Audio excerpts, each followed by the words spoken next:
কালকের দিনটা এমন একটা দিন, 14 তারিখ, ফেব্রুয়ারি মাসের 14 তারিখ, যে দিনে সবচেয়ে জঘন্য এবং অশ্লীল দিবস, ভালোবাসা দিবস নামে আমরা যেটাকে চিনি, তার পাশাপাশি আমাদের ইসলাম ধর্মের সবচেয়ে পবিত্র একটা দিন, যেটা হচ্ছে গিয়া শবে বরাত। এবং দুইটা দিন এই 14 তারিখে ফেব্রুয়ারি মাসের একদিনে পড়ছে। ধরা যায় এটা আল্লাহ তাআলার একটি চরম পরীক্ষা।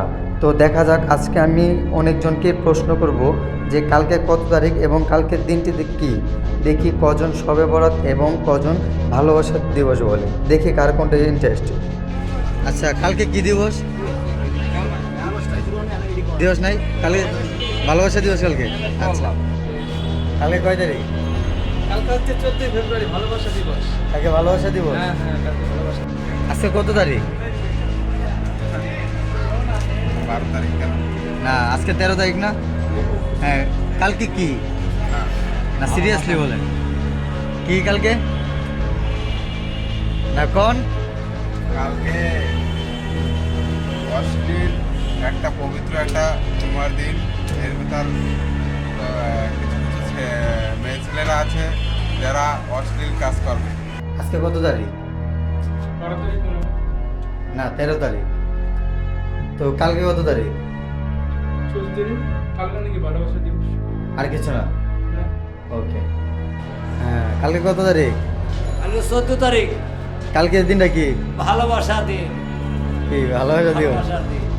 আচ্ছা আচ্ছা, কালকে কত তারিখ?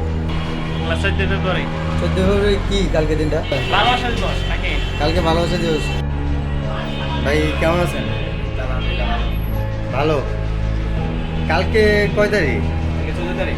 কালকে 14 তারিখ। কালকে দিনটা কি? কালকে ভালোবাসা দিবস। কালকে ভালোবাসা দিবস। জি।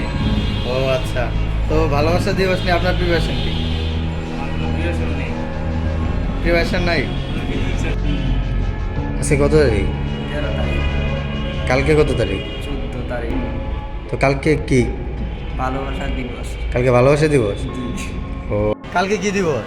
কালকে রইল তোমার শবে বরাত, পবিত্র শবে বরাত। 14 ফেব্রুয়ারিতে জুম্মা প্লাস পবিত্র শবে বরাত। পবিত্র শবে বরাত। অনেক সুন্দর উত্তর। আজকে কত তারিখ? 13 তারিখ। কালকে কত তারিখ? ফেব্রুয়ারি মাসের 14 তারিখ। আচ্ছা, কালকে কি? শবে বরাত প্লাস জুম্মা। আলহামদুলিল্লাহ, সুন্দর উত্তর। আসলে পৃথিবীটা হচ্ছে একটা পরীক্ষা কেন্দ্র, আর এখানে কেউ ভালো করবে কেউ খারাপ করবে, এটাই স্বাভাবিক। কিন্তু যেমন মানুষ ভালো খারাপ দুটোই করে থাকে, সেরকম সব মানুষের চিন্তাভাবনা এবং ধারণাও এক হয় না। সব মানুষের মধ্যে কিছু মানুষ ভালো চিন্তাভাবনা নিয়ে বেঁচে থাকে, কিছু মানুষ খারাপ চিন্তাভাবনা নিয়ে বেঁচে থাকে, কিন্তু সবাই এগিয়ে যাচ্ছে তার গন্তব্যের দিকে। দিন শেষে ফলাফল নিয়ে উঠে দাঁড়াতে হবে সেই মালিকের কাছে। আর তাছাড়াও ভালোবাসা দোষের কিছু না, ভালোবাসাও একটা পবিত্র বিষয়। কারণ পৃথিবী সৃষ্টির আগেও তার পিছনেও কিন্তু ভালোবাসা নামক শব্দটির অস্তিত্ব আছে। তাই আমরা ভালোবাসাটিকে স্বাভাবিকভাবে কাজে লাগাই। ভালো কাকে না বাসা যায়? যাকে ভালো লাগে তাকেই ভালোবাসা যায়। অন্তরের অন্তঃস্থল থেকে যার প্রতি টান তাকে ভালোবাসা যায়।